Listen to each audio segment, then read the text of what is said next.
Good afternoon. This is Joe Krutzinger with another in our series of kind of educational examples of how to use our tools. Today we're going to focus on bar none. It's the one I trade in my real-time account in my IRA account. It's on the E-mini S&P 5-minute, and we'll do a step-by-step recalibration, kind of a PDF on how to recalibrate, and kind of give you an idea why we recalibrate at certain times. All right, let's get started. Now, everything I show you is a simulation. I do have a $5 per contract round turn brokerage commission deducted from every trade. Also, I've deducted $12.50 per contract for slippage from every trade, but these are simulations.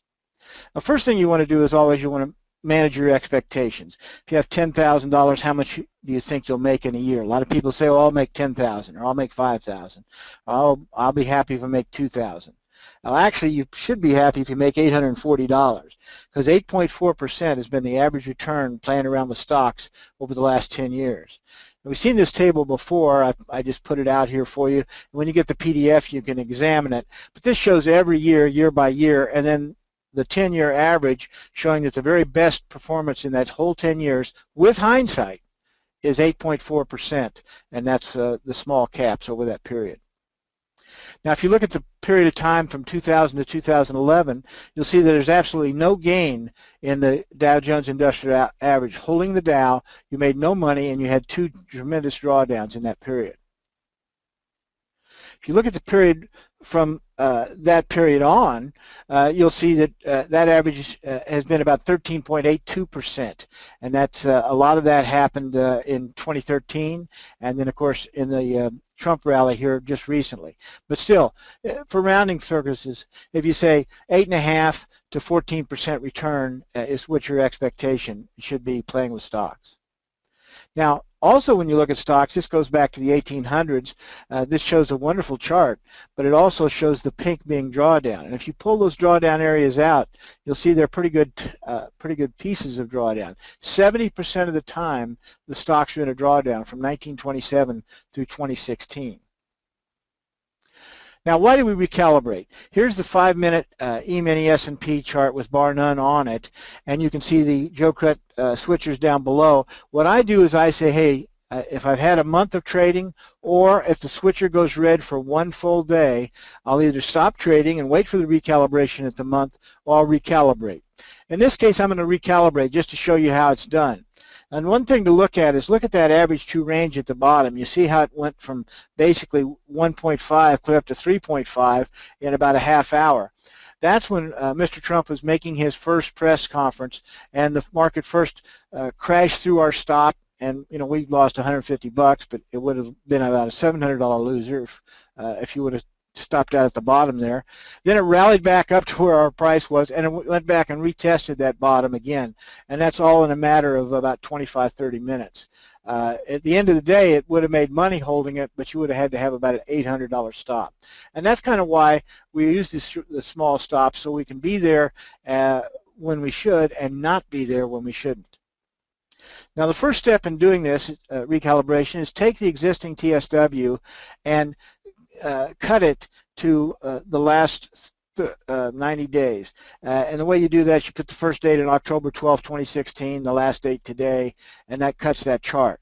Once that's done, you want to save that workspace with a new name. I'd save mine like 01/12/2016 or 2017 rather, and that way you'll have the old one and the new one to compare. I'll show you how that works. You save it under the new name, and the old one still is there. It's 01/12/2017 5-minute day trade E-mini S&P bar none. And we'll go down here. Now, you look at the old one, pull up the original one that's been cut to the data, and get your statistics. And here's your statistic. This is your benchmark. In that 3-month period, it made $2,500. 35% of the trades are correct. It made about $64 as the average winner. The drawdown was $14.62, and it was an annual rate of return 167%. Of time in the market 5.09. I'll correct that slide so it's not so yucky there. I'll figure that out. Here's the way you do the optimization. Basically, you pull up the one that you've put under today's date, and you can type in the new defaults, which is what I have in the yellow, or you can optimize yourself. If you want to optimize yourself, you do the pink step first, 0 to 5 in increments of 1. You do those 4 together. That's 1,296 tests. Takes about 2 minutes. Then you go down to the orange and you do the walk, which is 1 to 20 in increments of 1. That's 400 tests. That takes about 40 seconds. Then you go to the blue and you do the stops and targets, the percent floor and the percent all together. And that takes about 10 minutes. But you want that at 1 minute resolution. That'll find your stop, your trail floor, and your trail percent. And the last thing to do is the green. That's the walk and the time, because they're variations of the same thing. The walk you run 1 to 80 in increments of 1. The time you run 8:30 to 15:55 in increments of 5. That'll take about another 10 minutes. So in under 30 minutes, you'll have this optimized yourself the way you want it. Now remember, I optimized on return on account, and by the default, TradeStation optimizes on net profit. So you might want to look at your optimization tables and make sure you're optimizing on what you want to optimize on. Now here's what my recalibration came out with, and here's the settings. And the main difference is our stop went down from 150 to 137.50, and we added a trailing floor and a trailing percent.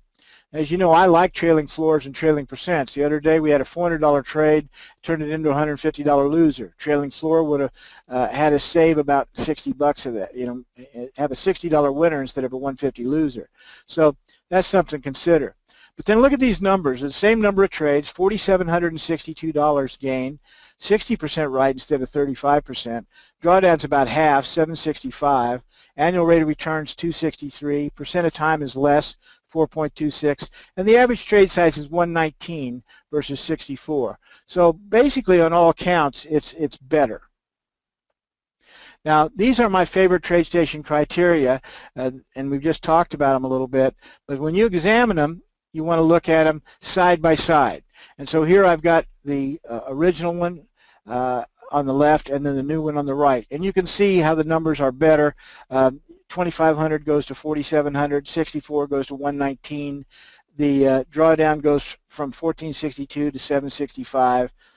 These are important numbers, and these are the ones that I evaluate. But the last thing I do is I look at the equity curve. And here's the two equity curves, and you got to decide which of these curves would you like to participate in.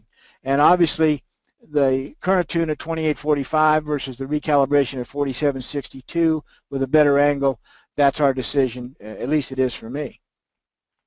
Now, my main product is ideas, service, and support when you need it. All you need to do is go to eTrackRecords.com, pull down the support tab, and I'll be glad to install anything, fix anything. That's what I'm here to do. You're never a bother. Call me anytime. Now, you can have a free trial of Bar None. You can have it on Ninja 7, or you can have it on TradeStation. It's up to you. Be glad to put it on your machine, make sure it's perfect, let you run it for 14 days for free, and then make a decision if you want to add it to your portfolio. If you already have existing systems of mine, you get $100 off of Bar None. So that's something else to consider. My email is joecrudd@gmail.com. My website is eTrackRecords.com, and of course my office number is 573-224-3366. Well, good luck and great trading. We'll see you next week. Thanks for watching a little bit about Bar None.